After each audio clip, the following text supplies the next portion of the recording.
ನಾವೆಲ್ಲ ಒಟ್ಟಿಗೆ ಬರೆದುಕೊಂಡು ಒಂದಷ್ಟು ಸರ್ಕಾರದ ಪರವಾಗಿರತಕ್ಕಂಥ ಅಭಿಪ್ರಾಯಗಳನ್ನು ಅಥವಾ ವಿಚಾರಗಳನ್ನು ಹಂಚಿಕೊಡಬೇಕು ಅನ್ನೋ ದೃಷ್ಟಿಯಿಂದ ನಾವಿವತ್ತು ಕೂತಿದ್ದೇವೆ. ಎಲ್ಲರೂ ಕೂಡ ಅವರವರ ಅಭಿಪ್ರಾಯಗಳನ್ನು ನಾವಿಲ್ಲಿ ಮಾತನಾಡಿ ಹೋಗಿದ್ದೇವೆ. ಮೊದಲಿಗೆ ಬಹುಶಃ ನಾವೊಂದು ಸ್ವಲ್ಪ ಮಾಹಿತಿಗಳನ್ನು ಕಲೆ ಹಾಕಿದ್ದೇವೆ. ಹಾಗಾಗಿ ಆ ಮಾಹಿತಿಗಳನ್ನು ಕಂಡುಕೊಂಡೇ ಇರಲಿಕ್ಕೆ ನಮ್ಮ ಪ್ರಯತ್ನಗಳನ್ನು ನಾವು ಮಾಡ್ತೀವಿ. ನಮಗೆಲ್ಲ ಗೊತ್ತಿರ್ಬೋದು, ಇವತ್ತು ಸುಳ್ಯ ತಾಲೂಕಿನಲ್ಲಿ ನಮ್ಮ ಅಭಿವೃದ್ಧಿ ಕೆಲಸ ಕಾರ್ಯಗಳಲ್ಲಿ ನಮ್ಮ ಆಡಳಿತವನ್ನು ಕಡೆಗಣಿಸುವುದು ಮತ್ತು ಪಕ್ಷವನ್ನು ಕಡೆಗಣಿಸತಕ್ಕಂಥ ಸಂದರ್ಭಗಳು ಬಹಳಷ್ಟು ಬಾರಿ ಬಂದಿವೆ.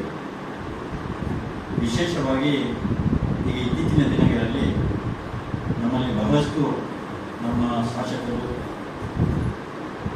ಕರ್ನಾಟಕ ಸರ್ಕಾರದಿಂದ ಕೊಡಮಾಡಲ್ಪಟ್ಟ ಯಾವ ಅನುದಾನಗಳಿದ್ದಾವೆ ಆ ಅನುದಾನಗಳನ್ನು ತಮ್ಮದೇ ಆದಂಥ ಅನುದಾನ ಅನ್ನುವಂಥ ರೀತಿಯಲ್ಲಿ ಬಿಂಬಿಸಿಕೊಂಡು ತಮ್ಮದೇ ಆದಂಥ ನಾಯಕರುಗಳ ಫೋಟೋಗಳನ್ನು, ಸ್ಥಳೀಯವಾಗಿರತಕ್ಕಂಥ ನಾಯಕರುಗಳ ಫೋಟೋಗಳನ್ನು, ರಾಜ್ಯದ ನಾಯಕರುಗಳ ಫೋಟೋಗಳನ್ನು, ಕೇಂದ್ರದ ಕೆಲವೊಂದು ನಾಯಕರುಗಳನ್ನು ಹಾಕಿಸಿಕೊಂಡು ಅದು ಅವರದೇ ವೈಯಕ್ತಿಕ ಅನುದಾನ ಬರುವಂಥ ರೀತಿಯಲ್ಲಿ ಬಿಂಬಿಸತಕ್ಕಂಥದ್ದನ್ನು ನಾವು ಕಂಡಿದ್ದೇವೆ. ಇದರಿಂದ ನಮಗೆಲ್ಲ ಒಂದಷ್ಟು ನೋವು ಕೂಡ ಆಗಿದೆ.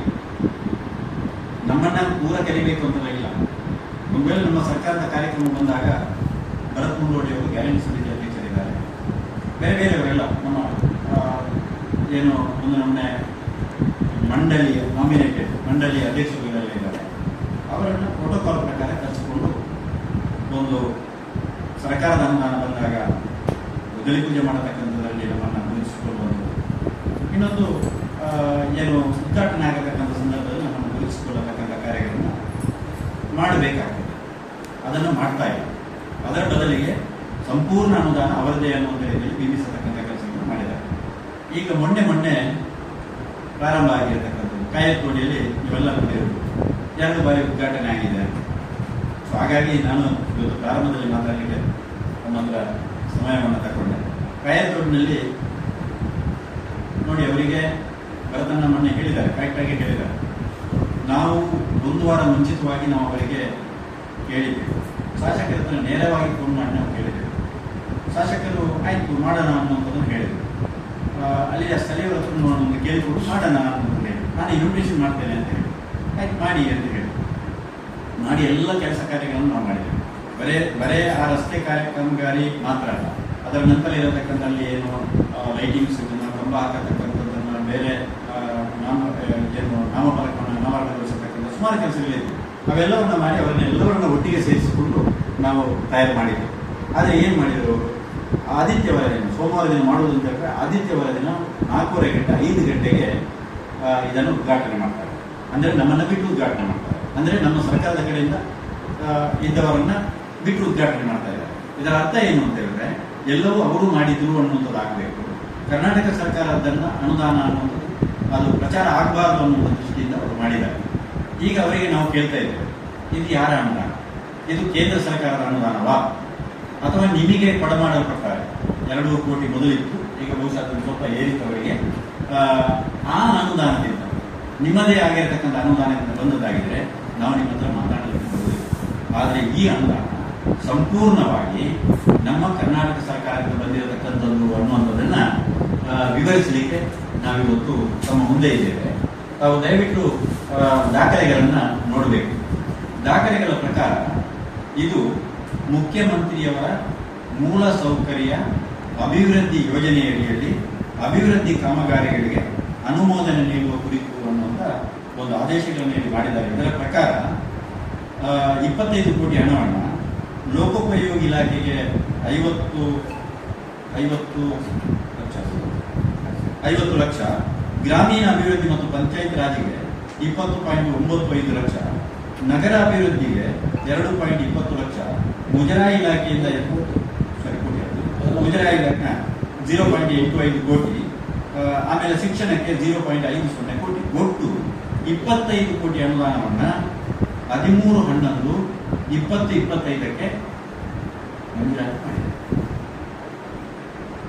ಇದನ್ನ ಅವ್ರು ನೋಡಿ ಯಾರ್ಯಾರು ಎಷ್ಟು ಹಂತದಲ್ಲಿ ಮಾಡಿದ್ದಾರೆ ಅಂತೇಳಿ, ಪ್ರಾರಂಭದಲ್ಲಿ ಸುಳ್ಯ ತಾಲೂಕು, ಸುಳ್ಯ ನಗರ ಪಂಚಾಯತ್ ವ್ಯಾಪ್ತಿಯ ಕಾಯಕೋಡಿ ಮಹಾವಿಷ್ಣು ದೇವಸ್ಥಾನ ಮತ್ತು ಬಂಟರ ಭವನ ಇದಕ್ಕೆ ಒಟ್ಟು ಸೇರಿ 30 ಲಕ್ಷ, ಒಂದು ಉದಾಹರಣೆ ಹೇಳಿದ್ದೇನೆ ಅಷ್ಟೇ. ಈ ಲಿಸ್ಟ್ನಲ್ಲಿ 6.25 ಕೋಟಿ 6.25 ಕೋಟಿ. ತದನಂತರ ಸುಮಾರು 22 ವರ್ಗಗಳು ಬರ್ತವೆ. 22 ವರ್ಗಗಳಿಗೆ 4 ಕೋಟಿ ಅನುದಾನ. ಆ ನಂತರ ಸುಮಾರು 125 ವರ್ಗಗಳು ಬರ್ತವೆ. ಇದಕ್ಕೆ 14.75 ಕೋಟಿಯನ್ನು ಇಡ್ತಾರೆ. ಆಮೇಲೆ 4 ಕೋಟಿ, ಬಾಕಿ ಸ್ವಲ್ಪ ಕೆಲಸ ಇದೆ, 4 ಕೋಟಿ. ಒಟ್ಟು 25 ಕೋಟಿ ಅನುದಾನವನ್ನು ಕರ್ನಾಟಕ ಸರ್ಕಾರ ಒಡಮಾಡಲ್ಪಟ್ಟಿದೆ. ಎಲ್ಲ ಯಾವ ಊರಿನ ರಸ್ತೆಗಳು ಅನ್ನುವಂಥದ್ದನ್ನು ಸಂಪೂರ್ಣವಾಗಿ ವಿವರಣೆ ಮಾಡಿದೆ. ಸೊ ನಮ್ಮ ಉದ್ದೇಶ ಇಷ್ಟೇ, ಇಷ್ಟು ವರ್ಗಗಳು ನಮ್ಮ ಸರ್ಕಾರ, ಇಷ್ಟು ವರ್ಗಗಳನ್ನು ಇವರು ನಮ್ಮ ಸರ್ಕಾರದ ಪ್ರತಿನಿಧಿಗಳನ್ನ ಅಥವಾ ನಮ್ಮ ಸರ್ಕಾರದ ಏನು ಮುಖ್ಯಸ್ಥರುಗಳನ್ನ ಕಡೆಗಣಿಸಿಕೊಂಡು ಇವರು ಕಾಯಿ ಹೊಡೆಯುವಂಥದ್ದು, ರಿಬನ್ ಕಟ್ ಮಾಡತಕ್ಕಂಥ ಕೆಲಸವನ್ನು ಇವರು ಮಾಡ್ತಾ ಇದ್ದಾರೆ. ನಾವು ಅದಕ್ಕೆ ನಮ್ಮನ್ನು ಸಂಪೂರ್ಣವಾಗಿ ಕಡೆಗಣಿಸ್ತಾ ಇದ್ದಾರೆ.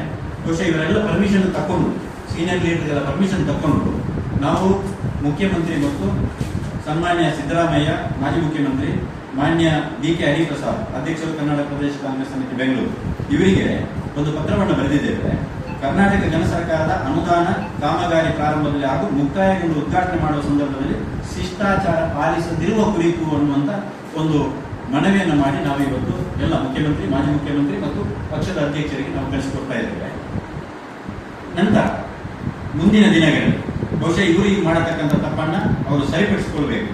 ಸರಿಪಡಿಸಿಕೊಳ್ಳದೆ ಹೋದ್ರೆ ಬಹುಶಃ ಶಾಸಕರು ಅನುದಾನ ಕೇಳತಕ್ಕಂಥ ಸಂದರ್ಭದಲ್ಲಿ ನಾವು ಕೊಡಬಾರ್ದು ಅಂತ ಯಾವತ್ತೂ ನಾವು ಹೇಳಲಿಕ್ಕೆ ಬರೋದಿಲ್ಲ. ನಮಗೆಲ್ಲ ಅನುದಾನ ಬರಬೇಕು ಅಂತ ನಾವು ಕೇಳತಕ್ಕಂಥ, ಕೊಡಬಾರ್ದು ಅಂತ ಹೇಳುವುದಿಲ್ಲ. ಆದರೆ ಆ ಸಂದರ್ಭದಲ್ಲಿ ನಾವು ಕೂಡ ಸಂಬಂಧಪಟ್ಟವರಿಗೆ ಕಿವಿಗೆ ಮಾತು ಹೇಳತಕ್ಕಂಥದ್ದನ್ನು ನಾವು ಪ್ರಯತ್ನಗಳನ್ನು ನಾವು ಮಾಡ್ತೇವೆ. ಇವರು ಈ ರೀತಿ ಮಾಡ್ತಾ ಇದ್ದಾರೆ. ಕಾಯಿ ಹೊಡೆಯೋದು, ಕಾಯಿ ಹೊಡೆದ್ರು ಅವರು ಹೊಡೆಯುವುದಿಲ್ಲ. ಕಾಯಿ ಕೆಲವು ಸಂದರ್ಭದಲ್ಲಿ ಕಾಯಿ ಎಲ್ಲ ಹೊರಲಾಡಿಕೊಂಡೇ ಹೋಗ್ತಾ ಇದೆ. ಏನೇ ಇರಲಿ, ಕಾಯಿ ಹೊಡೆಯುವಂಥ ಸಂದರ್ಭ ಮತ್ತು ರಿಬನ್ ಕಟ್ ಮಾಡತಕ್ಕಂಥ ಸಂದರ್ಭದಲ್ಲಿ ಆದರೂ ನಮ್ಮನ್ನ ಕರೆಸ್ಕೊಳ್ಳಿ, ನಮ್ಮನ್ನ ಗುರುತಿಸಿಕೊಳ್ಳಿ, ಸಂಬಂಧಪಟ್ಟವರನ್ನ ಗುರುತಿಸಿಕೊಳ್ಳಿ. ಬ್ಲಾಕ್ ಅಧ್ಯಕ್ಷರನ್ನೇ ಗುರುತಿಸಿಕೊಳ್ಬೇಕು ಅನ್ನೋ ವಿಚಾರಗಳಲ್ಲ. ಯಾಕಂದ್ರೆ ಅದು ಕೆಲವು ಏನು ಪ್ರೋಟೋಕಾಲ್ ಪ್ರಕಾರ ಯಾರು ಬರಬೇಕಾ, ಆ ಪ್ರೋಟೋಕಾಲ್ ಪ್ರಕಾರ ಇದ್ದವರನ್ನ ಗುರುತಿಸಿಕೊಳ್ಳಿ ಅನ್ನೋದು ಕೇಳತಕ್ಕಂಥ ಬಿಜೆಪಿಯವರು ಬಿಜೆಪಿ ಅಧ್ಯಕ್ಷರನ್ನ ಕರ್ಕೊಂಡು ಬಂದು ಈ ಒಂದು ಸರ್ಕಾರಿ ಕಾರ್ಯಕ್ರಮದ ಅನುದಾನ ಬಂದಿರತಕ್ಕಂಥದ್ದನ್ನ ಉದ್ಘಾಟನೆ ಮಾಡತಕ್ಕಂಥ ಕೆಲಸವನ್ನು ಮಾಡ್ತಾ ಇದ್ದಾರೆ. ಸೊ ಇದರಿಂದ ನಮಗೆ ಪಕ್ಷಕ್ಕೆ ಭಾರಿ ತೊಂದರೆ ಆಗ್ತದೆ, ಪಕ್ಷಕ್ಕೆ ಭಾರಿ ಹಿನ್ನಡೆ ಆಗ್ತಾ ಇದೆ. ಹಾಗಾಗಿ ನಾವು ಇದನ್ನ ಸ್ಟ್ರಿಕ್ಟ್ ಆಗಿ ಪಾಲನೆ ಮಾಡಬೇಕು ಅನ್ನುವಂಥ ಒಂದು ವಿಚಾರವನ್ನ ಈ ಸಂದರ್ಭದಲ್ಲಿ ಅವರಿಗೆ ಹೇಳಲಿಕ್ಕೆ ಇಷ್ಟಪಡ್ತಾ ಇದ್ದೇವೆ. ಎರಡನೇ ಇಶ್ಯೂ, ನಮಗೆ ನಮ್ಮ ಕೊಡಿಯಾಲ ಬೈಲ್ ಸಮುದಾಯ ಭವನಕ್ಕೆ 1 ಕಿಲೋಮೀಟರ್ ಇರ್ಬೋದ, 2.5 ಇಲ್ಲಿ. ಎನಿವೆ, ನಿಮಗೆಲ್ಲರಿಗೂ ಗೊತ್ತಿದೆ, ನಾವು ಸಮುದಾಯ ಭವನಕ್ಕೆ ಹೋಗತಕ್ಕಂಥ ರಸ್ತೆ ಎಲ್ಲರಿಗೂ ಗೊತ್ತಿದೆ. ಸಮುದಾಯ ಭವನಕ್ಕೆ ಬಂದಿರತಕ್ಕಂಥ ಪರವನ್ನು ಬಂದಿರತಕ್ಕಂಥವರು ನಮ್ಮನ್ನ ಹೀಯಾಳಿಸತಕ್ಕಂಥ ಕೆಲಸ ಮಾಡ್ತಾರೆ. ನೀವ್ಯಾವ ಲೀಡರ್ಗಳು ಇಷ್ಟು ದೂರಕ್ಕೆ ಬರಬೇಕಾದ್ರೆ? ಫಾರ್ ಎಕ್ಸಾಂಪಲ್, ನಮ್ಮ PC ಜಯರಾಮ್ ಅವರ ಮಗನ ಮದುವೆಯ ದಿನ ಬಹಳಷ್ಟು ವಾಹನಗಳು ಜನಸಂದಣಿಯಿಂದ ಕೆಟ್ಟೋಗಿರತಕ್ಕಂಥ ಸಂದರ್ಭವನ್ನು ಕಂಡಿದ್ದೇವೆ.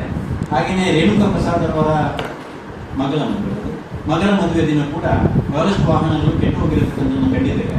ಕಾರಣ ಇಷ್ಟೇ, ರೋಡ್ ಬಹಳಷ್ಟು ಇಕ್ಕಟ್ಟಾಗಿದೆ, ರೋಡ್ ಅಭಿವೃದ್ಧಿ ಆಗಲಿಲ್ಲ. ಆ ರೋಡ್ ಅಭಿವೃದ್ಧಿ ಆಗಬೇಕು ಅನ್ನುವಂಥ ದೃಷ್ಟಿಯಿಂದ ನಮ್ಮೆಲ್ಲ ಒತ್ತಡ ಇದೆ.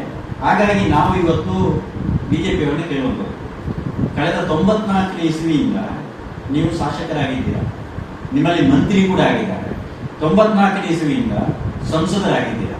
94ನೇ ಇಸ್ವಿಯಿಂದ ತಾಲೂಕು ಪಂಚಾಯಿತು, ಜಿಲ್ಲಾ ಪಂಚಾಯಿತು ಎಲ್ಲ ಕಡೆಗಳಲ್ಲಿ ನೀವು ಮತ್ತೆ MLCಗಳು ಎಲ್ಲ ನೀವು ಆಗಿದ್ದೀರಾ.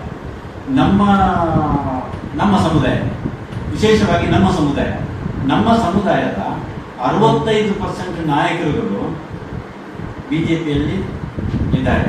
65% ನಾಯಕರುಗಳು, ನಾನು ವೋಟರ್ಸ್ಗಳನ್ನು ಹೇಳಲಿಕ್ಕೆ ಬರೋದಿಲ್ಲ, 65% ನಾಯಕರುಗಳು ಬಿಜೆಪಿಯಲ್ಲಿ ಇದ್ದಾರೆ.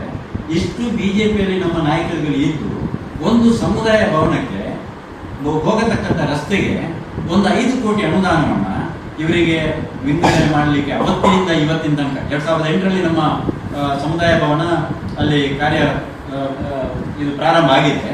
2008ರಿಂದ ಈ ತನಕಕ್ಕೆ ನಮಗೆ ಅವರಿಗೆ ಅನುದಾನ ವಿಂಗಡಣೆ ಮಾಡಲಿಕ್ಕೆ ಆಗಲಿಲ್ಲ ಅಂತ ಹೇಳಿದ್ರೆ ನಮ್ಮ ಸಮುದಾಯ ಬಿಜೆಪಿಯವರು ಹೇಳಿದಾಗೆ ಅವರ ಹಿಂದೆ ಹೋಗಲಿಕ್ಕೆ ಏನು ಗುರಿ ಮರಿಗಲ್ಲ ಅಂತ ನಾವು ಕಾರಣವಾಗಿ ಪ್ರಶ್ನೆ ಮಾಡಬೇಕಾಗಿದೆ. ನಮ್ಮ ಸಮುದಾಯದವರಿಗೆ ಒಂದು ಸ್ವಲ್ಪ ಗಣತೆ ಗೌರವ ಅನ್ನುವಂಥದ್ದಿಲ್ವಾ? ಕೇಳಲಿಕ್ಕೆ ಆಗೋದಿಲ್ವಾ? ಕೇಳಿದ್ರೆ ಹೆದರಿಕೆ ಆಗ್ತದೆ ನಿಮಗೆ ಕೇಳಲಿಕ್ಕೆ? ಯಾಕೆ ಕೇಳ್ತಾ ಇಲ್ಲ? ಇವತ್ತು ಅವರಿಗೆ ನಾವು ಹೇಳ್ತಕ್ಕಂಥದ್ದು 25 ಕೋಟಿ ಕೊಟ್ಟಿರತಕ್ಕಂಥ ಅನುದಾನದಲ್ಲಿ ಅದನ್ನು ಕೆಲವು ಚೇಂಜ್ ಮಾಡಿ 5 ಕೋಟಿ ಅನುದಾನವನ್ನ ನಮ್ಮ ಗೌಡ ಸಮುದಾಯಕ್ಕೆ ಹೋಗತಕ್ಕಂಥ ರಸ್ತೆಯ ಅಭಿವೃದ್ಧಿಗೆ ಇಡಿ. ಇದು ನಮ್ಮ ಒತ್ತಾಯ. ಹಾಗಾಗಿ ನಾವೆಲ್ಲ ಸೀನಿಯರ್ ಲೀಡರ್ಸ್ ಸೇರಿಕೊಂಡಿದ್ದೇವೆ, ಇದನ್ನು ಮಾಡಿ.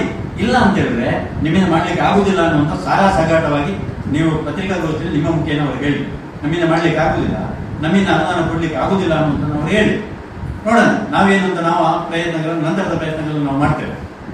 ಆದರೆ ಇವರು ನಮಗೆ ಏನು ಅನುದಾನವನ್ನು ಕೊಡದೆ ಎಲ್ಲ ನಾವು ಮಾಡಿದ್ದೇವೆ ಅಂತ ಹೇಳಿಕೊಂಡು ಹೋಗತಕ್ಕಂಥವರು ಯಾಕೆ ಮಾಡ್ತಾ ಇಲ್ಲ? ನಮ್ಮ ಸಮುದಾಯ ಅವರ ಜೊತೆಗೆ ಬೇಡ ಅಂತ ಅವರದ್ದು ಏನಾದ್ರು ಇದೆಯಾ? ಅಥವಾ ಇಷ್ಟು ಸಮಯ ಕೊಟ್ಟು ಓಟ್ ಕೊಟ್ಟಿರತಕ್ಕಂಥದ್ದು ಇವರಿಗೆ ಜಾಸ್ತಿ ಆಯ್ತು, ಹಸುವಿಲ್ವಾ ಇವರಿಗೆ ಅನ್ನುವಂಥ ಪ್ರಶ್ನೆಯನ್ನು ನಾವು ಕೇಳುವಂತ ಪರಿಸ್ಥಿತಿ ಇವತ್ತು ಬಂದೊದಗಿದೆ ಅನ್ನುವಂಥದ್ದಕ್ಕಾಗಿ ನಾವು ಹೇಳತಕ್ಕಂಥದ್ದು. ಅವತ್ತಿನ ಪಂಚಾಯತಿನ ಅಧ್ಯಕ್ಷರು ಹೇಳಿದರು, ನಾವು ಅದನ್ನು ಮಾಡಿಕೊಡ್ತೇವೆ, ನಾವು ಒತ್ತಾಯ ಮಾಡಿದ್ದೇವೆ. ಪಂಚಾಯತಿನ ಅಧ್ಯಕ್ಷರಾದಾಗ ನಾವು ಒತ್ತಾಯ ಮಾಡಿದ್ದೇವೆ, ನೋಡಿ ನಮ್ಮ ರಸ್ತೆ ಅಲ್ಲಿ ತನಕ ಹೋಗತಕ್ಕಂಥ ರಸ್ತೆಗೆ ಅನುದಾನವನ್ನು ವಿಂಗಡಣೆ ಮಾಡಿ ಅಂತ ಹೇಳಿದ್ರೆ, ಇಲ್ಲ ಮಾಡ್ತೇವೆ ಮಾಡ್ತೇವೆ ಮಾಡ್ತೇವೆ ಅಂತ ಹೇಳಿ ಎಲ್ಲರೂ ನಮಗೆ ಏನು ತುಪ್ಪ ಇಲ್ಲಿಗೆ ಹಾಕಿ ತುಪ್ಪ ನೆಕ್ಕಲಿಕ್ಕೆ ನಮಗೆ ಕೊಡುವಂಥದ್ದನ್ನು ಬಿಟ್ಟರೆ ಬೇರೆ ಏನು ಮಾಡಲಿಲ್ಲ. ಹಾಗಾಗಿ ನಾವು ಒತ್ತಾಯವನ್ನು ಮಾಡ್ತಾ ಇದ್ದೇವೆ. ನಿಮ್ಮ ಗಮನಕ್ಕೆ ತರತಕ್ಕಂಥ ನಾವೆಲ್ಲ ನಾಯಕರುಗಳಿದ್ದೇವೆ. DK ಶಿವಕುಮಾರ್ ಅವರು ನಮಗೆ ಬೇರೆ ಯಾವ ಸಂಬಂಧನೂ ಇಲ್ಲ. ಆದರೆ ನಾವು ಇಲ್ಲಿನ ಲೀಡರ್ಸ್ಗಳು ಹೋದಂಥ ಸಂದರ್ಭದಲ್ಲಿ ನಮ್ಮನ್ನು ಹತ್ತಿರ ಕರ್ಕೊಂಡು ನಮಗೆ ಕೆಲಸವನ್ನು ಈ ತನಕ ಮಾಡಿಕೊಂಡು ಬಂದಿದ್ದಾರೆ. ನಾವು 2013ನೇ 14ನೇ ಇಸ್ವಿಯಲ್ಲಿ ಗೆದ್ದು 14-15ನೇ ಇಸ್ವಿಯಲ್ಲಿ ಅವರು ಮಂತ್ರಿ ಆಗಿರಲಿಲ್ಲ, ಅವರು ಬರೀ ಶಾಸಕರು ಮಾತ್ರ ಆಗಿರತಕ್ಕಂಥದ್ದು. ಆ ಸಂದರ್ಭದಲ್ಲಿ ನಾವೆಲ್ಲ ಹೋಗಿದ್ದೇವೆ. ಆವಾಗ ಗೌಡ ಸಮುದಾಯದ ಒಂದು ವಿಚಾರವನ್ನು ಅವರ ಗಮನಕ್ಕೆ ತಂದಾಗ 50 ಲಕ್ಷ ಅನುದಾನವನ್ನು CM ಸಿದ್ದರಾಮಯ್ಯ ಮೂಲಕ ಬರೆಸಿಕೊಟ್ಟಿರತಕ್ಕಂಥ ಮನುಷ್ಯ ಸನ್ಮಾನ್ಯ DK ಶಿವಕುಮಾರ್ ಅವರು. ಹಾಗಾಗಿ ಅಂತ ಸಹಾಯವನ್ನು ನಮಗೆ ಮಾಡಿದ್ದಾರೆ. ನಾವು ಯಾರು ಏನೂ ಅಲ್ಲ ಅವರ ಎದುರಲ್ಲಿ, ಅಥವಾ ನಾವೇನು ಅವರಿಗೆ ಸಹಾಯ ಮಾಡತಕ್ಕಂಥ ಕೆಲಸ ನಮ್ಮ ಹತ್ರ ಏನಿರಲಿಲ್ಲ. ಆದರೂ ನಮ್ಮ ಬಗ್ಗೆ ಪ್ರೀತಿ ಇಟ್ಟು ಅದನ್ನು ಮಾಡಿದ್ದಾರೆ. ಹಾಗಾಗಿ ನೋಡೋಣ, ನಾವು ಮತ್ತೆ ಆಮೇಲೆ ನಾವು ನೋಡ್ತೇವೆ. ಬಟ್ ಇವರು ಆಗುವುದಿಲ್ಲ ಅನ್ನುವಂಥದ್ದನ್ನು ಅವರು ಹೇಳಬೇಕು. ನಮ್ಮಿಂದ ಕೊಡ್ಲಿಕ್ಕೆ ಆಗುವುದಿಲ್ಲ ಅನ್ನುವಂಥದ್ದನ್ನು ಅವರು ಘೋಷಣೆ ಮಾಡಲಿ, ಬಿಜೆಪಿಯವರು ಘೋಷಣೆ ಮಾಡಲಿ, ಬಿಜೆಪಿಯ ಸಮುದಾಯದ ನಾಯಕರುಗಳು ಘೋಷಣೆ ಮಾಡಲಿ, ಸಂಸದರು ಘೋಷಣೆ ಮಾಡಲಿ. ಆಮೇಲೆ ನಾವು ಕಾರ್ಯಪ್ರವರ್ತನ ಆಗ್ತೇವೆ ಅನ್ನುವಂಥ ವಿಚಾರವನ್ನು ತಮ್ಮ ಮುಂದೆ ಹಂಚಿಕೊಳ್ಳಬೇಕು ಅನ್ನುವಂಥ ದೃಷ್ಟಿಯಿಂದ ನಾವಿಲ್ಲಿ ಬಂದಿದ್ದೇವೆ. ಮತ್ತೆ ಒಂದು ಸಂಸದರಿಗೆ ನಾವು ವಿನಂತಿಯನ್ನು ಮಾಡತಕ್ಕಂಥದ್ದು, ನೀವು ಏನಾದರೂ ಇವತ್ತೆಲ್ಲ ಉದ್ಘಾಟನೆಗಳಲ್ಲಿ ಸೇರ್ತಾರೆ, ಕರ್ನಾಟಕ ಸರ್ಕಾರ ಕೂಡ ಮಾಡತಕ್ಕಂತಹ ಅನುದಾನದ ಉದ್ಘಾಟನೆಗೆ ಸೇರಿಕೊಳ್ತಾರೆ. ನೀವು 2 ವರ್ಷಗಳಲ್ಲಿ ಏನಾದರೂ ಒಂದು 5 ಪೈಸೆ ಸುಳ್ಯ ತಾಲೂಕಿಗೆ ಕೊಟ್ಟಿದ್ದೀರಾ ಅನ್ನುವಂಥದ್ದು ಇದ್ದರೆ ನೀವು ಲೆಕ್ಕಾಚಾರಗಳನ್ನು ಕೂಡ ಕೊಡಿ ಅನ್ನುವಂಥದ್ದನ್ನು ಅವರ ಆಗ್ರಹವನ್ನು ಮಾಡ್ತಾ ಇದ್ದಾರೆ. ಈ ಹಣ 25 ಕೋಟಿ ಅನ್ನೋ ಅನುದಾನವನ್ನು ನೀಡಿದರೆ ಅದು ಮಾನ್ಯ ಮುಖ್ಯಮಂತ್ರಿಗಳ ವಿಶೇಷ ಪ್ರದೇಶ ಅಭಿವೃದ್ಧಿ ಯೋಜನೆಯ ಹಣ. ಅದನ್ನ ಬಹುಶಃ ಮುಖ್ಯಮಂತ್ರಿಗಳು ಮನಸ್ಸು ಮಾಡದಿದ್ರೆ ಎಲ್ಲೆಲ್ಲಿ ಕಾಂಗ್ರೆಸ್ಸಿನ ಶಾಸಕರಿದ್ದಾರೆ ಅವರ ಆ ಕ್ಷೇತ್ರಗಳಿಗೆ ಕೊಡಬಹುದಾಗಿತ್ತು. ಆದರೆ ಆಗಿನ ಮುಖ್ಯಮಂತ್ರಿಗಳಾದಂಥ ಸಿದ್ದರಾಮಯ್ಯ ಇಡೀ ಸಮಗ್ರ ಕರ್ನಾಟಕದ ಅಭಿವೃದ್ಧಿ ಆಗಬೇಕು, ನಾವು ಇದರಲ್ಲಿ ರಾಜಕೀಯ ಮಾಡಿ ಕಾಂಗ್ರೆಸ್ಸಿನ ಕ್ಷೇತ್ರಗಳಿಗೆ ಕೊಟ್ಟರೆ ಉಳಿದ ಕ್ಷೇತ್ರಗಳು ಅನಾಥ ಆಗ್ತದೆ. ಹಾಗಾಗಿ ಸಮಗ್ರವಾಗಿ ಕರ್ನಾಟಕ ಅಭಿವೃದ್ಧಿ ಆಗಬೇಕು ಅನ್ನುವಂಥ ಒಂದು ದೊಡ್ಡ ಉದ್ದೇಶದಿಂದ ಬಿಜೆಪಿ ಶಾಸಕರಿರುವಲ್ಲಿಗೂ ಕಾಂಗ್ರೆಸ್ ಶಾಸಕರಿರುವಲ್ಲಿ ಎಲ್ಲ ಹಂಚಿಕೊಟ್ರು ಅವರು 25 ಕೋಟಿ. ಸೊ ಅದರಲ್ಲಿ ಒಂದು ಯಾಕಂದ್ರೆ ರಾಜ್ಯದ ವ್ಯವಸ್ಥೆ ಒಳಗಡೆ ಒಂದು ಆದೇಶ ಇದೆ, ನೀವು ಏನು ಅನುದಾನ ಕೊಟ್ಟರು ಕೂಡ ಶಾಸಕರು ಅದನ್ನ ಶಾಸಕರ ಶಿಫಾರಸಿನ ಮೇಲೆ ಅಧಿಕಾರಿಗಳು ಅದನ್ನು ಕನ್ಸಿಡರ್ ಮಾಡ್ತಾರೆ. ಸೊ ಒಂದು ಪ್ರೊವಿಷನ್ ಅದು, ಅಂದ್ರೆ ಶಾಸಕರಿಗೆ ಕೊಡುವಂತ ಗೌರವ. ಶಾಸಕರು ಕೊಟ್ಟಂತಹ ಪಟ್ಟಿಗಳನ್ನ ಅಧಿಕಾರಿಗಳು ಅನುಷ್ಠಾನ ಮಾಡ್ತಾರೆ. ಹಾಗಾಗಿ ಈ ಹಣ ಇದೆಯಲ್ಲ, ಇದು ಸಂಪೂರ್ಣವಾಗಿ ನಮ್ಮ ರಾಜ್ಯ ಸರ್ಕಾರದ ಅನುದಾನ. ನನಗೆ ಬಹಳ ಆಶ್ಚರ್ಯ ಆಗೋದು, ಇವರು ಯಾರನ್ನು ಕರೆಯುವುದಿಲ್ಲ, ರಾಜಕೀಯ ಮಾಡ್ತಾರೆ. ರಾಜಕೀಯ ಇದೆ, ರಾಜಕೀಯ ಪಕ್ಷಗಳಿಗೆ ರಾಜಕೀಯ ಇರಬೇಕಾದದ್ದು ಸಹಜ. ಆದರೆ ನನ್ನ ಪ್ರಶ್ನೆ, ನೀವೇ ಅಡಿಗೆ ಮಾಡಿ ನೀವೇ ಊಟ ಮಾಡಿ, ಯಾರು ಬೇಡ ಅಂತ ಹೇಳುವುದಿಲ್ಲ. ಆದರೆ ಇನ್ನೊಬ್ರು ಮಾಡಿದ ಅಡಿಗೆ ಎಂಜಲ್ ತಿನ್ನಬಾರ್ದು, ಆ ಕೆಲಸ ಮಾಡಬಾರ್ದು. ರಾಜ್ಯ ಸರ್ಕಾರದ ಅನುದಾನದಲ್ಲಿ ನೀವು ಮೋದಿ ಫೋಟೋ ಹಾಕ್ತೀರಿ, MP ಫೋಟೋ ಹಾಕ್ತೀರಿ, MLA ಫೋಟೋ ಹಾಕ್ತೀರಿ, BJP ಜಿಲ್ಲಾಧ್ಯಕ್ಷರ ಫೋಟೋ ಹಾಕ್ತೀರಿ, CM ಅಥವಾ ನಮ್ಮ ರಾಜ್ಯದ ಆಡಳಿತದವರು ಯಾರ ಫೋಟೋ ಹಾಕುವುದಿಲ್ಲ. ಯಾವ ನ್ಯಾಯ ಇದು? ಅದಕ್ಕೆ ನಾನು ಹೇಳಿದೆ, ಎಂಜಲು ತಿನ್ನುವ ಕೆಲಸ ಮಾಡಬೇಡಿ, ನೀವೇ ಅಡುಗೆ ಮಾಡಿದ್ರಿಂದ ಊಟ ಮಾಡಿ.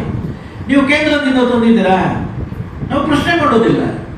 ಹಾಕಿ ಮೋದಿಯವರು ಪ್ರಧಾನಮಂತ್ರಿ, ಗೌರವಾನ್ವಿತ ಪ್ರಧಾನಮಂತ್ರಿಗಳನ್ನ ಹಾಕಿ, ಅಥವಾ ನಮ್ಮ ಲೋಕಸಭಾ ಸದಸ್ಯರು ಕೊಟ್ಟಿದ್ರೆ ಅವರ ಫೋಟೋ ಹಾಕಿ ನಾವು ಸಹ ಅದನ್ನು ಒಪ್ತೇವೆ. ನಾವು ಅದನ್ನು ಅಲ್ಲ ಅಂತ ಹೇಳುವುದಿಲ್ಲ. ಈಗ ಉದಾಹರಣೆಗೆ ನಮ್ಮ ಅನ್ನಭಾಗ್ಯ ಯೋಜನೆಯಲ್ಲಿ 5 kg ಅಕ್ಕಿ ಕೇಂದ್ರದಿಂದ ಬರ್ತದೆ. 5 kg ನಾವು ಕರ್ನಾಟಕದಿಂದ ಮುಫತ್ತಾಗಿ ಕೊಡ್ತಾ ಇದ್ದೇವೆ. ಸೊ ಕೇಂದ್ರದಿಂದ 5 kg ಬರ್ತದೆ ಅಂತ ಹೇಳಿ ಅಲ್ಲಿ ಮೋದಿಯವರು ಫೋಟೋ ಹಾಕ್ತಾರೆ. ಈಗ ನೀವು ನೋಡಿದ್ರೆ ಎಲ್ಲ ನಮ್ಮ ರೇಷನ್ ಕಾರ್ಡು ಎದುರುಗಡೆ ಮೋದಿಯ ದೊಡ್ಡ ಫೋಟೋ ಇದೆ. ನಾವೇನು ಅದನ್ನ ಅಲ್ಲ ಅಥವಾ ನೀವು ತೆಗೀರಿ ಮೋದಿ ಹಾಕಿ ಸರಿಯಲ್ಲ ಅಂತ ನಾವು ಹೇಳೋದಿಲ್ಲ. ಯಾಕಂದ್ರೆ 5 kg ಅರ್ಧ ಹಣ ಕೇಂದ್ರದಿಂದ ಬರ್ತಾ ಇದೆ, ಅವ್ರು ಫೋಟೋ ಹಾಕೋದ್ರಲ್ಲಿ ನಮ್ಮದೇನು ಅಭ್ಯಂತರ ಇಲ್ಲ. ಅದಕ್ಕಾಗಿ ನೀವು ತಂದ ಹಣ ನೀವು ಎಲ್ಲಿ ಕೇಂದ್ರದಿಂದ ತಂದಿದ್ದೀರಿ ಹಾಕಿ ಮಾಡಿ. ಆದರೆ ಈ ತರ ಒಂದು ಸಣ್ಣ ರಾಜಕೀಯ ಮಾಡೋದು ಸರಿಯಲ್ಲ. ಮತ್ತೆ ಅದರಲ್ಲೂ ಪ್ರಾಮುಖ್ಯವಾಗಿ ನನಗೆ ಬಹಳ ಬೇಸರ ಏನು ಅಂತ ಹೇಳಿದ್ರೆ, ಮೊನ್ನೆ ಕೂಡ ನಾನು ಮಾತಾಡುವಾಗ ಹೇಳಿದೆ, ಧರ್ಮವನ್ನ ಕಾಯುವವರು ಇವರು, ಧರ್ಮಿಷ್ಠರು ಇವರು. ಧರ್ಮ ಅಂದ್ರೆ ಏನು ಅಂತೇಳಿ ಅರ್ಥ ಇಲ್ಲ. ಯಾಕಂದ್ರೆ ಒಂದು ದೇವಸ್ಥಾನದ ಆಡಳಿತ ಮುಕ್ತೇಶ್ವರರು ನಮ್ಮ ಹಿಂದೂ ಧರ್ಮದಲ್ಲಿ ಅವರು ನಮಗೆಲ್ಲ ಪ್ರಾಮುಖ್ಯ. ಆ ಆಡಳಿತ ಅವರ ಕೈಯಲ್ಲಿದೆ. ಅವರನ್ನ ನೀವು ಹೀಯಾಳಿಸ್ತಕ್ಕಂಥದ್ದು, ಅವರನ್ನ ಅವಮಾನ ಮಾಡತಕ್ಕಂಥದ್ದು, ಅದು ನನ್ನ ಮಟ್ಟಿಗೆ ಹೇಳೋದಾದ್ರೆ ಇಡೀ ಹಿಂದೂ ಧರ್ಮಕ್ಕೆ ಅವಮಾನ ಮಾಡೋದು. ಅವರನ್ನ ಇನ್ವಾಲ್ವ್ ಮಾಡಿಕೊಳ್ಬೇಕು. ಆ ದೇವಸ್ಥಾನದ ಆಡಳಿತದ ಅಭಿವೃದ್ಧಿಯ ಎಲ್ಲ ವಿಚಾರಗಳಲ್ಲೂ ಕೂಡ ಅವರಿಗೆ ಜವಾಬ್ದಾರಿ ಇದೆ. ಅಲ್ಲೊಂದು ಆಡಳಿತ ಮಂಡಳಿ ಇದೆ, ಅವರನ್ನ ನೀವು ಮುನ್ನಡೆಯಲ್ಲಿ ಇಟ್ಟುಕೊಂಡು ಕೆಲಸ ಮಾಡಬೇಕು. ಅದು ಬಿಟ್ಟು ಅವರಿಗೆ ತಿಳಿಯದಾಗೆ, ಅವರಿಗೂ ಹೇಳದಾಗೆ, ಆ ದೇವಸ್ಥಾನಕ್ಕೆ ಹೋಗುವಂತ ರಸ್ತೆ ಅದು. ಅದೇನು ಮಾತ್ರ ಊರಿಗೆ ಹೋಗ್ತದೆ ಅಂತೇನಿಲ್ಲ, ಅದು ಇಡೀ ದೇವಸ್ಥಾನಕ್ಕೆ ಹೋಗುವ ರಸ್ತೆ. ಅಂಥದ್ರಲ್ಲಿ ಅವ್ರನ್ನ ಬಿಟ್ಟು ನೀವು ಮಾಡ್ತಾ ಇರತಕ್ಕಂಥದ್ದು ಇದೆಯಲ್ಲ, ಇದು ಬಹಳ ಕ್ಷುಲ್ಲಕವಾದಂಥ ರಾಜಕೀಯ. ಇದನ್ನ ಜನ ಬಹಳ ಗಂಭೀರವಾಗಿ ಗಮನಿಸ್ತಾರೆ. ಅದನ್ನ ನೀವು ಈ ಥರ ಮಾಡೋದನ್ನ ನಿಲ್ಲಿಸಿ ಎಲ್ಲರನ್ನ ಇನ್ವಾಲ್ವ್ ಮಾಡಿಕೊಂಡು ಮಾಡಿ. ಮತ್ತೆ ಸಮುದಾಯ ಭವನ ಅಂತ ಹೇಳಿದ್ರು, ಸಮುದಾಯ ಭವನ ಒಂದು ಕಡೆ ಇದೆ ನಮ್ದು, ಅದನ್ನ ನಾವು ಒಪ್ಕೊಳ್ತೇವೆ. ಆದರೆ ಶಾಸಕಿಯಾಗಿ ಅವ್ರಿಗೆ ದೊಡ್ಡ ಗೌರವ ಇದೆ, ಒಂದು ಜವಾಬ್ದಾರಿ ಇದೆ. ಅಲ್ಲಿ ಸೀನಿಯರ್ ಕಾಲೇಜ್ ಇದೆ, ನಮ್ಮ ಸುಳ್ಯದ ಕಾಲೇಜ್ ಇದೆ, ಅಲ್ಲೇ BCM ಹಾಸ್ಟೆಲ್ ಇದೆ, ಅಲ್ಲೇ ಇಡೀ ಸುಳ್ಯಕ್ಕೆ ಅತ್ಯಂತ ಪ್ರಾಮುಖ್ಯವಾದ ಸ್ಮಶಾನ ಇದೆ. ಈ ತರ ತೀರಾ ಅವಶ್ಯಕತೆ ಇರತಕ್ಕಂಥ ರಸ್ತೆಯನ್ನ ಸಮುದಾಯ ಭವನ ಅಂತಿದೆ. ಅವರು ತುಂಬಾ ಜನ ಮದುವೆ ಸಮಾರಂಭಗಳನ್ನು ಮಾಡತಕ್ಕಂಥದ್ದು. ಇಂಥ ಅತ್ಯಂತ ಪ್ರಾಮುಖ್ಯವಾಗಿರತಕ್ಕಂಥ ಒಂದು ಜಾಗ, ಒಂದು ರಸ್ತೆ ಅದು. ಬಹುಶಃ ಎಲ್ಲ ಇವರ ಯಡಿಯೂರಪ್ಪನವರು ಬಂದವರು ಕೂಡ ಅಲ್ಲಿ ಹೆಲಿಕಾಪ್ಟರ್ ಇಳಿದಿದ್ರು. ಸೊ ಹೆಲಿಪ್ಯಾಡ್ ಮಾಡುವಂತ ಸೂಕ್ತವಾದಂತ ಸ್ಥಳ ಇರ್ತಕ್ಕಂಥದ್ದು ಕೂಡ ಅಲ್ಲಿ. ಸೊ VIPCಗಳನ್ನ ಅಲ್ಲಿ ಇಳಿಸಿ ಕರ್ಕೊಂಡು ಬರ್ಬೇಕಾದ್ರೆ ಆ ರಸ್ತೆಗೆ ಎಷ್ಟು ಪ್ರಾಮುಖ್ಯತೆ ಕೊಡಬೇಕು ಅಂತ ಹೇಳುವಂತ ಒಂದು ಜವಾಬ್ದಾರಿ ಇವರಲ್ಲಿ ಇಲ್ವಾ? ಎಷ್ಟು ವರ್ಷ ಆಯ್ತು ಇವರ ಆಡಳಿತ, ಎಷ್ಟು ವರ್ಷ ಆಯ್ತು ಇವರ ಸರ್ಕಾರ, ಇದು ಶಾಸಕರು ಇಲ್ಲಿರುವಂತ. ಯಾಕೆ ಇಂಥ ಒಂದು ಒಳ್ಳೆ ಬಹಳ ಪ್ರಾಮುಖ್ಯವಾದಂಥ ರಸ್ತೆಗೆ ಅವರು ಪ್ರಾಮುಖ್ಯತೆಯನ್ನು ಕೊಡ್ತಾ ಇಲ್ಲ? ಒಂದು ಕಡೆ ಹೇಳ್ತಾರೆ ಗ್ಯಾರಂಟಿ ಯೋಜನೆಗಳಿಂದಾಗಿ ಸರ್ಕಾರ ದಿವಾಳಿ ಆಗಿದೆ, ಹಣ ಇಲ್ಲ, ನಮಗೆ ಯಾವುದೇ ಅಭಿವೃದ್ಧಿ ಕಾರ್ಯಗಳಿಗೆ ಹಣ ಬರ್ತಾ ಇಲ್ಲ ಅಂತ ಒಂದು ಅಪಪ್ರಚಾರವನ್ನು ಮಾಡ್ತಾ ಇದ್ದಾರೆ. ಇನ್ನೊಂದು ಕಡೆ ದಿನ ನಾವು ಪತ್ರಿಕೆಯಲ್ಲಿ, ನಿಮ್ಮ ವೆಬ್ಸೈಟ್ನಲ್ಲಿ ನೋಡ್ತಾ ಇದ್ದೇವೆ, ಅಲ್ಲಿ ಹೋಗಿ ಇದು ಯಾವುದು ಗುದ್ದಲಿ ಪೂಜೆ ಮಾಡೋದು, ಇಲ್ಲಿ ಹೋಗಿ ಉದ್ಘಾಟನೆ ಮಾಡೋದು. ಇದು ಯಾವ ಅನುದಾನ? ಸರ್ಕಾರದ ಅನುದಾನ ಅಲ್ವಾ? ಸರ್ಕಾರ ದಿವಾಳಿ ಆದ್ರೆ ನಮ್ಮ ಕ್ಷೇತ್ರಕ್ಕೆ ಇಷ್ಟು ಕೊಡ್ಲಿಕ್ಕೆ ಸಾಧ್ಯ ಇದೆಯಾ? ಸೊ ಹೇಳೋದು ಒಂದು ಮಾಡೋದೊಂದು ಮಾಡಬಾರದು. ಜನರನ್ನ ಒಂದು ರೀತಿ ತಪ್ಪು ದಾರಿಗೆ ಎಳೆಯತಕ್ಕಂಥ ಕೆಲಸವನ್ನ ಮಾಡಬಾರದು. ಈಗ ನೀವು ಒಂದ್ ಕಡೆಯಿಂದ ಡೆವಲಪ್ಮೆಂಟ್ ಅಂದ್ರೆ ಯಾವುದು ರಸ್ತೆ ಸೇತುವೆಗಳು ಡೆವಲಪ್ ಆದ್ರೆ ಅದು ಕ್ಷೇತ್ರದ ಡೆವಲಪ್ ಅಂತ ಕಂಡ್ರೆ, ನಮ್ಮ ಅಭಿಪ್ರಾಯದ ಪ್ರಕಾರ ಒಂದು ಮನೆ ಡೆವಲಪ್ ಆದ್ರೂ ಕೂಡ, ಒಂದು ಮನೆ ಅಭಿವೃದ್ಧಿ ಆದ್ರೂ ಕೂಡ ಅದು ಅಭಿವೃದ್ಧಿ. ಇವತ್ತು ಬಹಳ ಮೂಲಭೂತವಾಗಿ ಆಗಿರ್ಬೇಕಾದದ್ದು ಇಷ್ಟೇ. ಎಲ್ಲ ಮನೆಗಳು, ಒಂದು ಮನೆಯ ಗ್ರಾಮದ ಎಲ್ಲ ಮನೆಗಳು ಅಭಿವೃದ್ಧಿ ಆದರೆ ಆ ಗ್ರಾಮ ಅಭಿವೃದ್ಧಿ ಆದಾಗೆ, ಎಲ್ಲ ಗ್ರಾಮಗಳು ಅಭಿವೃದ್ಧಿ ಆದರೆ ತಾಲೂಕು, ತಾಲೂಕು ಅಭಿವೃದ್ಧಿ ಆದರೆ ಜಿಲ್ಲೆ, ಜಿಲ್ಲೆ ಅಭಿವೃದ್ಧಿ ಆದರೆ ರಾಜ್ಯ. ಇವತ್ತು ಗ್ಯಾರಂಟಿ ಯೋಜನೆಗಳಿಂದ ಬಹುಶಃ ಸಂಪೂರ್ಣವಾಗಿ ಯಾರು ಆರ್ಥಿಕವಾಗಿ ಹಿಂದುಳಿದಿರ್ತಕ್ಕಂಥ ಮಹಿಳೆಯರು ಅವರ ಮನೆ ಜವಾಬ್ದಾರಿಯನ್ನು ಅತ್ಯಂತ ಪ್ರಾಮಾಣಿಕವಾಗಿ ಅವರು ನಿರ್ವಹಿಸ್ತಾ ಇದ್ದಾರೆ. ಮಕ್ಕಳಿಗೆ ವಿದ್ಯಾಭ್ಯಾಸ ಕೊಡೋದಾಗ್ಲಿ, ಅಥವಾ ಹಿರಿಯರಿದ್ದರೆ ಅವರಿಗೆ ಆರೋಗ್ಯ ವಿಚಾರದಲ್ಲಿ ಅವರಿಗೆ ಬೇಕಾದಂಥ ಔಷಧಿಗಳನ್ನು ತಂದುಕೊಡೋದ್ರಲ್ಲಾಗಲಿ ಇಡೀ ಮನೆಯನ್ನು ನಿರ್ವಹಣೆ ಮಾಡತಕ್ಕಂಥ ವ್ಯವಸ್ಥೆ ಅವರಿಗೆ ಅವಕಾಶ ಸಿಕ್ಕಿದೆ. ಅವರೆಲ್ಲ ಬಹಳ ಸಂತೋಷದಲ್ಲಿದ್ದಾರೆ.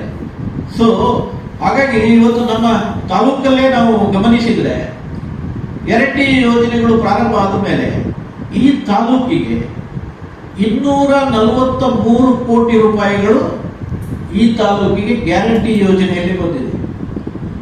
ಕನಸನ್ನು ನಾವು ಕಾಣಲಿಕ್ಕೆ ಸಾಧ್ಯ ಇಲ್ಲ. ಒಂದು ತಾಲೂಕಿಗೆ ಒಂದು ರಾಜ್ಯ ಸರ್ಕಾರದಿಂದ 243 ಕೋಟಿ 2 ವರ್ಷಗಳಲ್ಲಿ ಬಂದಿದೆ ಅಂತ ಹೇಳುವುದನ್ನು ನಾವು ಕನಸನ್ನು ಕಾಣಲಿಕ್ಕೆ ಸಾಧ್ಯ ಇಲ್ಲ.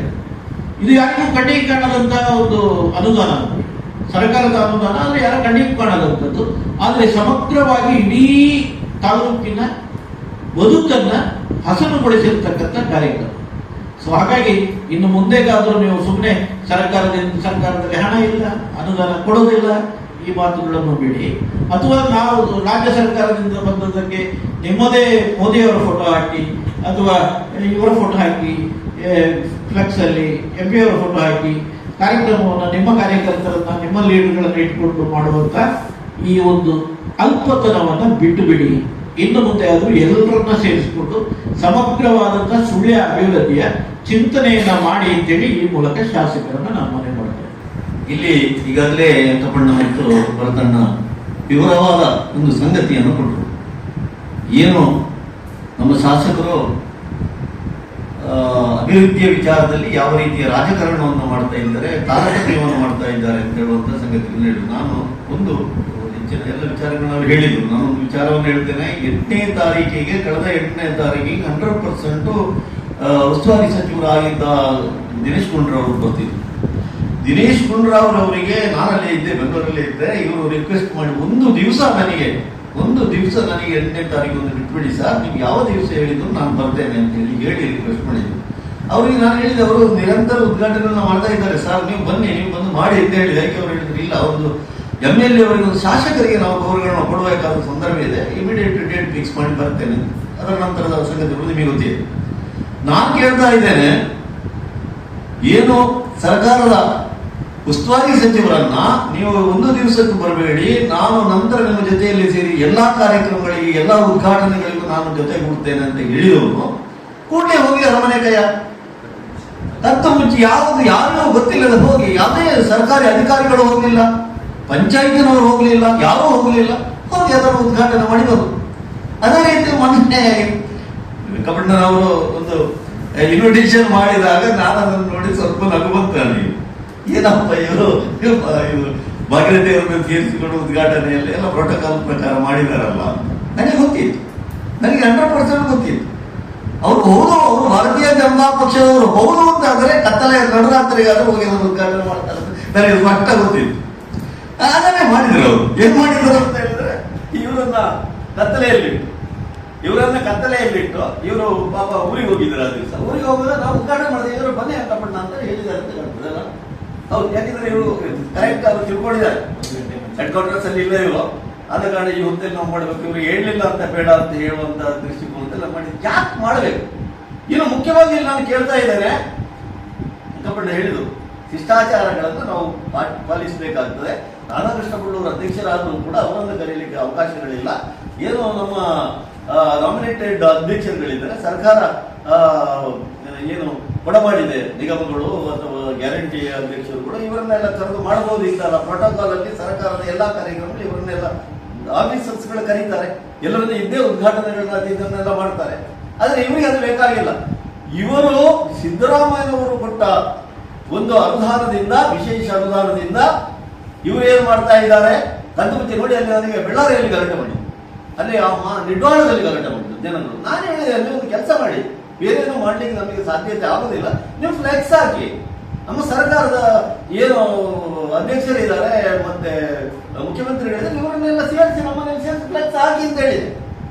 ಈಗ ಇವರು ಹಾಕಿದ್ರು, ಹೆಂಗಬಣ್ಣ ಹಾಕಿದ್ರು. ಇದನ್ನು ನಾವು ಮಾಡಬೇಕಾದ್ರೆ ಇನ್ನೊಂದ್ಸಲ ನಾವು ಈಗ 7 ಕೋಟಿ ನಮ್ಮದು ದಾರಿಡಿ ಜೇಣ ಎಲ್ಲ ಲೆಟರ್ ಕೊಟ್ಟಿದ್ದಾರೆ ಆ ಕಾಲಘಟ್ಟದಲ್ಲಿ. ಮತ್ತೆ ದಿನೇಶ್ ಗುಂಡೂರಾವ್ ಇವರೆಲ್ಲ ಕೊಟ್ಟಿದ್ದಾರೆ 7 ಕೋಟಿ ಎಲ್ಲ ಸ್ಪಷ್ಟವಾಗಿ ನಮ್ಮ ಪ್ರತಿನಿಧಿಗಳ ಏನು ನಮ್ಮ ಪಕ್ಷದ ಕಡೆಯಿಂದ ನಮ್ಮ ಉಸ್ತುವಾರಿಯವರು ಮತ್ತೆ ಸ್ಪೀಕರ್ ಅವರು ಕೊಟ್ಟ ಲೆಟರಿಂದಾಗಿ ಕೊನೆಯ ಕ್ಷಣದಲ್ಲಿ ನಾವು ಹೋಗಿ ಅದಕ್ಕೆ ಬೇಕಾದ ಪ್ರಯತ್ನಗಳನ್ನು ಮಾಡಿದ್ದೇವೆ.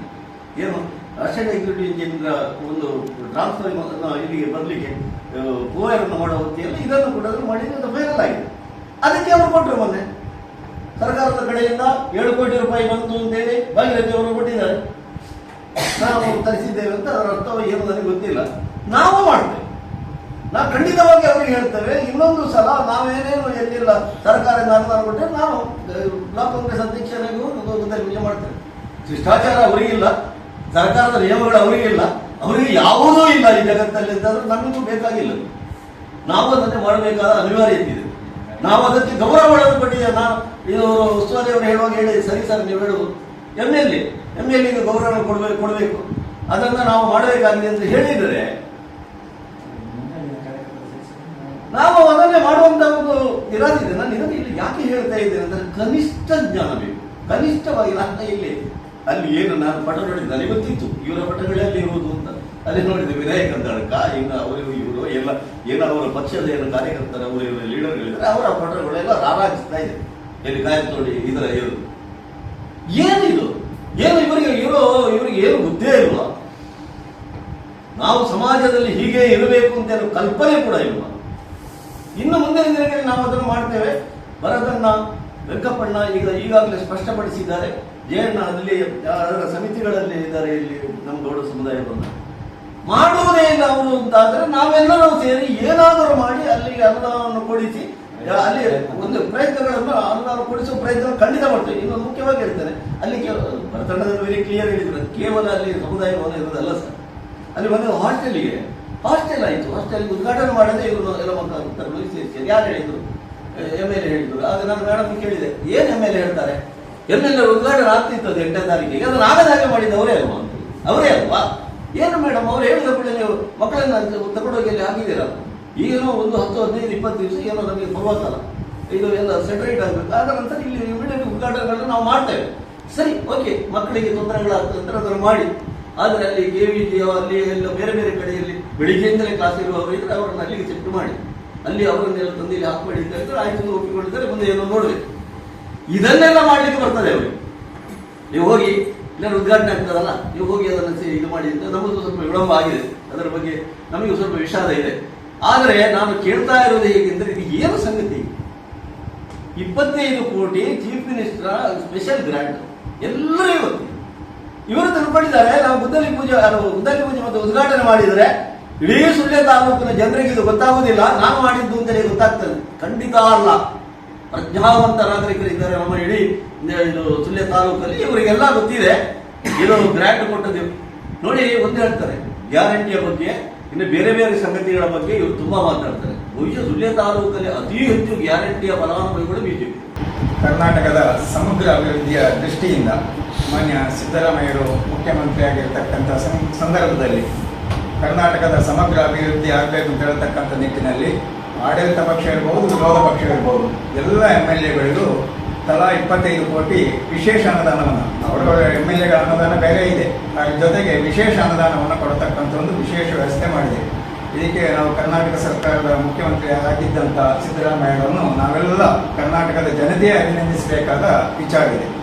ಅವನ ನಿಟ್ಟಿನಲ್ಲಿ ಕರ್ನಾಟಕ ಸರ್ಕಾರ ಒಳಮಾಡಿರ್ತಕ್ಕಂಥ ಅದು ಹೇಳಿದ್ರು ವೆಂಕಪ್ಪಗೌಡ ಓದ್ತಕ್ಕಂಥ ಸಂದರ್ಭದಲ್ಲಿ ಮುಖ್ಯಮಂತ್ರಿಯವರ ವಿಶೇಷ ವಿವೇಚನದ ಅಡಿಯಲ್ಲಿ ಕೊಟ್ಟಿರ್ತಕ್ಕಂಥ 25 ಕೋಟಿ ಅನುದಾನ.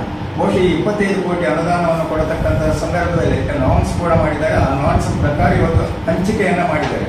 ಬಹುಶಃ ಈಗಾಗಲೇ ಬಹಳಷ್ಟು ಕಡೆ ಇವತ್ತು ಬಾಯಕೋಡಿಯಲ್ಲಿ ಕೂಡ ಇವತ್ತು ಶಂಕುಸ್ಥಾಪನೆ ಜೊತೆಗೆ ಉದ್ಘಾಟನೆ ಕೂಡ ಆಯಿತು. ಆಗಿರ್ತಕ್ಕಂಥ ಒಂದು ಸಂದರ್ಭದಲ್ಲಿ ಕರ್ನಾಟಕ ಸರ್ಕಾರ ಇವತ್ತು ಭಾಗೀರಥಿಯವರ ಪಟವನ್ನು ಹಾಕಲಿ, ನಮ್ದೇನು ಅಭ್ಯಂತರ ಇಲ್ಲ. ಅವ್ರ ಕ್ಷೇತ್ರದ ಶಾಸಕಿ ಅವರು ಕೊಟ್ಟಿರ್ತಕ್ಕಂಥ ಪಟ್ಟಿಯನ್ನು ಮಾಡಿದ್ದಾರೆ. ಅದರ ಜೊತೆಗೆ ಇವತ್ತು ಪ್ರಧಾನಮಂತ್ರಿಗಳ ಪಟ್ಟಿಯನ್ನು ಬೇಕಾದ್ರೂ ಕೇಂದ್ರದ ಪ್ರಧಾನಮಂತ್ರಿಯಾಗಿ ಹಾಕಲಿ, ಅದಕ್ಕೂ ನಮಗೆ ಗೌರವ ಇದೆ. ಆದರೆ ಕರ್ನಾಟಕ ಸರ್ಕಾರ ಕೊಡ ಮಾಡಿರ್ತಕ್ಕಂಥ ಸನ್ಮಾನ್ಯ ಮುಖ್ಯಮಂತ್ರಿಯವರ ಪಟವನ್ನು ಹಾಕದೆ ಇಲ್ಲಿರ್ತಕ್ಕಂಥ ಸತೀಶ್ ಕಂಪೌಂಡ ಇರ್ಬೋದು, ಬಿಜೆಪಿ ಅಧ್ಯಕ್ಷರಾಗಿರ್ತಕ್ಕಂಥ ವೆಂಕಟ ಒಳಗೊಂಬೆಯವರ ಪಟ ಹಾಕತಕ್ಕಂಥ ಅವಶ್ಯಕತೆ ಇಲ್ಲ ಅಂತ ಹೇಳೋದನ್ನು ನಾವೆಲ್ಲ ವಿಷಾದದಿಂದ ಖಡಾಖಂಡಿತವಾಗಿ ಇದನ್ನು ಈ ಒಂದು ನಿಟ್ಟಿನಲ್ಲಿ ನಾವು ಖಂಡಿಸಲಿಕ್ಕೆ ಇಷ್ಟಪಡುತ್ತಿದ್ದೇವೆ. ಬಹುಶಃ ಅಭಿವೃದ್ಧಿಯಲ್ಲಿ ಯಾವುದೋ ತಾರತಮ್ಯ ಮಾಡಬಾರ್ದು ಅಂತ ಹೇಳ್ತಕ್ಕಂಥ ನಿಟ್ಟಿನಲ್ಲಿ ಇವತ್ತು ಆಡಳಿತ ಪಕ್ಷಕ್ಕೂ ವಿರೋಧ ಪಕ್ಷಕ್ಕೂ ಸಮಾನವಾಗಿ ಹಂಚಿಕೆಯನ್ನು ಮಾಡಿರ್ತಕ್ಕಂಥ ಮುಖ್ಯಮಂತ್ರಿಗಳ ಒಂದು ಪಟ ಹಾಕುವ ಯೋಗ್ಯತೆ ಕೂಡ ನಮ್ಮ ಶಾಸಕರಿಗೆ ಇಲ್ಲ ಅಂತ ಹೇಳಿದ್ರೆ ಬಹುಶಃ ಅವರು ಎಷ್ಟರ ಮಟ್ಟಿಗೆ ಇವತ್ತು ಶಾಸಕ ಹೋಗ್ತಾರೆ, ಮುಖ್ಯಮಂತ್ರಿಗಳ ಬಳಿಗೆ ಹೋಗ್ತಾರೆ, ಬೇರೆ ಬೇರೆ ಮಂತ್ರಿಗಳ ಬಳಿಗೆ ಹೋಗ್ತಾರೆ, ಅದು ಸ್ವಾಗತಾರ್ಹ ಕಾರ್ಯಕ್ರಮ.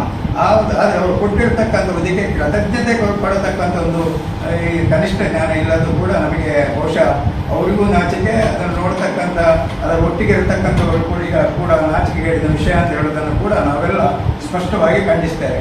ಬಹುಶಃ ಇನ್ನಾದರೂ ಕೂಡ ಇವತ್ತು ಕೊಡ ಮಾಡಿರ್ತಕ್ಕಂಥ 25 ಕೋಟಿ ಅನುದಾನದಲ್ಲಿ ಬಹಳಷ್ಟು ಕಾರ್ಯಕ್ರಮಗಳಿವೆ. ಕೊಟ್ಟಿರ್ತಕ್ಕಂಥ ಎಲ್ಲವೇ ಬಹುಶಃ ನಮ್ಮ ಮುಖ್ಯಮಂತ್ರಿಯವರ ಪಟವನ್ನು ಕೂಡ ಇವತ್ತು ಸೇರಿಸಿ ಹಾಕಿ, ಮುಖ್ಯಮಂತ್ರಿಯವರು ಆಗಿನ ಮುಖ್ಯಮಂತ್ರಿ ಈಗಿನ ಮುಖ್ಯಮಂತ್ರಿ ಡಿ.ಕೆ. ಶಿವಕುಮಾರ್ ಅವರು, ಸಿದ್ದರಾಮಯ್ಯ ಅದರ ಜೊತೆಗೆ ಭಾಗೀರಥಿಯವರ ಪಟವನ್ನು ಕೂಡ ನಾವು ಕೂಡ ಸೇರಿಸಿ ಹಾಕುವ. ಸೇರಿಸಿ ಹಾಕಿದ್ರೆ ಅದು ಕೂಡ ನಮಗೆ ಕೂಡ ಗೌರವ ತರತಕ್ಕಂಥ ವಿಚಾರ ಅಂತ ಹೇಳೋದನ್ನು ಕೂಡ ಈ ಪತ್ರಿಕೆ ಮೂಲಕ ಇವತ್ತು MLA ಅವರಿಗೆ ನಾವು ಇವತ್ತು ಸ್ಪಷ್ಟಪಡಿಸುತ್ತಿದ್ದೇವೆ. ಕೃಷಿ ಭವನವನ್ನು ಬಂದು ಉದ್ಘಾಟನೆ ಮಾಡತಕ್ಕಂಥ ಒಂದು ಸಂದರ್ಭದಲ್ಲಿ ಕ್ಷೇತ್ರದ ಶಾಸಕಿ ನನಗೆ ಬರಲಿಕ್ಕಾಗೋದಿಲ್ಲ, ನೀವು ಒಂದು ದಿವಸ ಮುಂದೂಡಿ ಅಂತ ಹೇಳತಕ್ಕ ನಮ್ಮನ್ನ ಉಸ್ತುವಾರಿ ಸಚಿವರು ಗೌರವವನ್ನು ಕೊಟ್ಟಿದ್ದಾರೆ.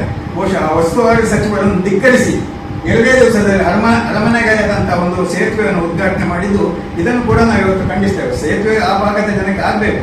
ಉಸ್ತುವಾರಿ ಸಚಿವರನ್ನು ತಂದು ಬಹುಶಃ ಅಲ್ಲಿ ಉದ್ಘಾಟನೆ ಮಾಡಿದ ಶಾಸಕರಿಗೂ ಗೌರವ ಸಿಗ್ತಿತ್ತು, ನಮ್ಮ ಕರ್ನಾಟಕ ಸರ್ಕಾರಕ್ಕೂ ಗೌರವ ಸಿಗ್ತಿತ್ತು ಅಂತ ಹೇಳೋದನ್ನು ಕೂಡ ಈ ಸಂದರ್ಭದಲ್ಲಿ ಹೇಳಲಿಕ್ಕೆ ಇಷ್ಟಪಡ್ತಿದ್ದೇವೆ. ಇವತ್ತು MLA ಅವರು 25 ಕೋಟಿಯಿಂದ 5 ಕೋಟಿ ಕೊಡ್ತಿದ್ರು, ಸಮಗ್ರ ಅಭಿವೃದ್ಧಿ ಆಗ್ತಿತ್ತು ಅಂತ ಹೇಳ್ತಕ್ಕಂಥ ಒಂದು ಅನಿಸಿಕೆಯನ್ನು ಕೂಡ ಈ ಸಂದರ್ಭದಲ್ಲಿ ವ್ಯಕ್ತಪಡಿಸ್ತೇವೆ. ಆದರೆ ಇದರ ಹಿಂದೆ ನಾವು ಇನ್ನು ಹೋಗಿ ಆ ಭಾಗದಲ್ಲಿ ರಸ್ತೆ ಮಾಡಲಿಕ್ಕೆ, ಸೇತುವೆ ಮಾಡಲಿಕ್ಕೆ ಪ್ರಯತ್ನಗಳನ್ನು ಕೂಡ ಮಾಡಿ ಅದರಲ್ಲಿ ಯಶಸ್ವಿ ಆಗ್ತೇವೆ ಅಂತ ಹೇಳ್ತಕ್ಕಂಥ ನಮಗೆ ಕೂಡ ನಡೀತಿದೆ. ಈಗಾಗಲೇ ಸಾಕಷ್ಟು ಈ ವಿಚಾರದ ಬಗ್ಗೆ ಚರ್ಚೆ ಆಗಿದೆ. ಇವರ ಶಾಸಕರನ್ನ ನಾವು ನೆನಪು ಮಾಡುವಂಥ ಕೆಲಸವನ್ನು ಈ ಸಂದರ್ಭದಲ್ಲಿ ಮಾಡಬೇಕಾಗ್ತದೆ. ಅವರು ಪ್ರಪ್ರಥಮವಾಗಿ ಜನಪ್ರತಿನಿಧಿಯಾಗಿ ಆಯ್ಕೆಯಾದಾಗ ರಾಜ್ಯಪಾಲರಿಂದ ಪ್ರಮಾಣ ವಚನವನ್ನು ಹೈಕೋರ್ಟ್ನ ಮುಖ್ಯ ನ್ಯಾಯಾಧೀಶರ ಇದರಲ್ಲಿ ಪ್ರಮಾಣ ವಚನವನ್ನು ಸ್ವೀಕರಿಸಿದ್ದಾರೆ. ನಾವು ರಾಜ್ಯದ ಜನಪ್ರತಿನಿಧಿಯಾಗಿ, ಈ ಕ್ಷೇತ್ರದ ಜನಪ್ರತಿನಿಧಿಯಾಗಿ ಯಾವುದೇ ಪಕ್ಷ, ಭೇದ, ಜಾತಿ, ಮತವನ್ನ, ರಾಗ, ದ್ವೇಷವನ್ನ ಬಿಟ್ಟು ಈ ಕ್ಷೇತ್ರದ ಪ್ರತಿನಿಧಿಯಾಗಿ ಕೆಲಸ ಮಾಡ್ತೇನೆ ಅಂತ ಪ್ರಮಾಣ ವಚನವನ್ನು ಮಾಡ್ತಾರೆ. ಅವರು ಇವತ್ತು ಮತ್ತೊಮ್ಮೆ ಆ ಪ್ರಮಾಣ ವಚನವನ್ನು ಓದಬೇಕಾಗ್ತದೆ. ಇವತ್ತು ಪ್ರತಿ ದಿನ ಕೂಡ ಅವ್ರು ಮಾಡುವುದು ಏನು ಅಂತ ಹೇಳಿದ್ರೆ ಎಲ್ಲ ಪಕ್ಷ, ಭೇದ, ಜಾತಿ, ಮತವನ್ನು ಹೊಡೆಯುವಂಥ ಕೆಲಸವನ್ನ ಮಾಡ್ತಾರೆ ಅಂತ ಮಾತ್ರ ಈ ಸಂದರ್ಭ ಹೇಳಬೇಕಾಗ್ತದೆ. ಯಾಕೆಂತ ಹೇಳಿದ್ರೆ ಅಭಿವೃದ್ಧಿ ಈಗಾಗಲೇ ಈ ಪಟ್ಟಿ ಅವರ ಪಕ್ಷದ ಕಚೇರಿ, ಅವರ ಆಡಳಿತ ಕಚೇರಿಯಿಂದ ಈ ಪತ್ರಿಕೆಗೆ ಮೊದಲು ಲಭ್ಯ ಆಗಿತ್ತು. ಎಷ್ಟು ಪತ್ರಿಕೆಗಳಿಗೆ ಕೂಡ ಬಂದಿತ್ತು. ಅದೇ ಪಟ್ಟಿ ಇವತ್ತಿನವರೆಗೆ ಸಮೇತ ಇದೆ. ಅವರ ಕಚೇರಿಯಲ್ಲಿ ಆದಂಥ ಪಟ್ಟಿಯನ್ನ ಅವರಿಗೆ ಸರ್ಕಾರದ ಆರ್ಥಿಕ ಇಲಾಖೆಯ ಪ್ರಧಾನ ಕಾರ್ಯದರ್ಶಿಗಳಿಗೆ ಇವರು ಪತ್ರ ಬರೀತಾರೆ. ನಾನು ಈ ಕ್ಷೇತ್ರದ ಪ್ರತಿನಿಧಿಯಾಗಿ ಇಂತಿಂಥ ಕಾಮಗಾರಿಗಳನ್ನು ಅನುಷ್ಠಾನ ಮಾಡಲಿಕ್ಕೆ ತಮ್ಮ ಅನುಮತಿಯನ್ನ ಕೋರ್ತೇನೆ ಅಂತ ಹೇಳುವಂಥ ಪತ್ರವನ್ನು ಬರೀತಾರೆ. ನಮ್ಮ ಪತ್ರದ ಕಾಪಿ. ಆ ನಂತರ ಅದು ಅವರು ಕಾಮಗಾರಿಗಳನ್ನು ವಿಂಗಡಣೆ ಮಾಡ್ತಾರೆ. ಬೇರೆ ಬೇರೆ ರಸ್ತೆಗಳಿಗೆ ಕಾಮಗಾರಿಗಳನ್ನು ವಿಂಗಡಣೆ ಮಾಡ್ತಾರೆ. ವಿಂಗಡಣೆ ಮಾಡಿ ನಮ್ಮ ಕಚೇರಿಗೆ ಇದು ಹೋಗಲೇ ಇಲ್ಲ ಅಂತ ಹೇಳುವಂಥ ಸ್ಟೇಟ್ಮೆಂಟ್ ಅನ್ನು ಮತ್ತೆ ಅವರು ಕೊಡ್ತಾರೆ. ನಾವು ತುಲನೆ ಮಾಡಬೇಕು, ಪತ್ರಿಕಾ ಮಾಧ್ಯಮದವರು ಮತ್ತು ದೃಶ್ಯ ಮಾಧ್ಯಮ.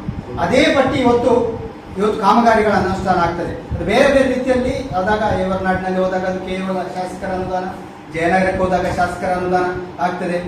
ಇದೆಲ್ಲ ಎಲ್ಲೆಲ್ಲಿ ದಾರಿ ತಪ್ಪಿಸುವಂತ ಕೆಲಸ. ಯಾವಾಗ ಇವರು ಜನಪ್ರತಿನಿಧಿಯಾಗಿ ಪ್ರಮಾಣ ವಚನ ಸ್ವೀಕರಿಸಿದಾರೋ ಅದಕ್ಕೆ ತದ್ವಿರುದ್ಧವಾಗಿ ಇವತ್ತು ಕೆಲಸ ಮಾಡ್ತಾ ಇದ್ದಾರೆ. ಅವರು ಆತ್ಮಾವಲೋಕನವನ್ನು ಮಾಡಿಕೊಂಡು ಇನ್ನು ಮುಂದೆ ಆದ್ರೂ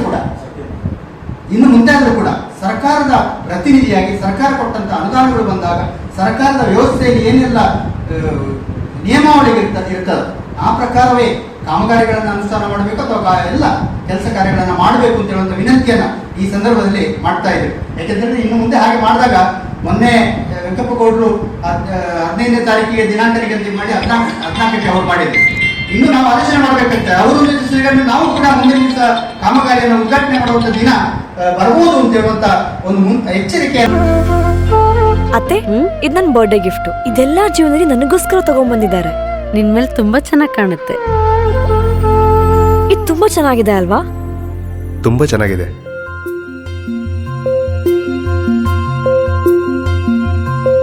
It will look really good on you. Amma? Huh? Mother is always son's first love.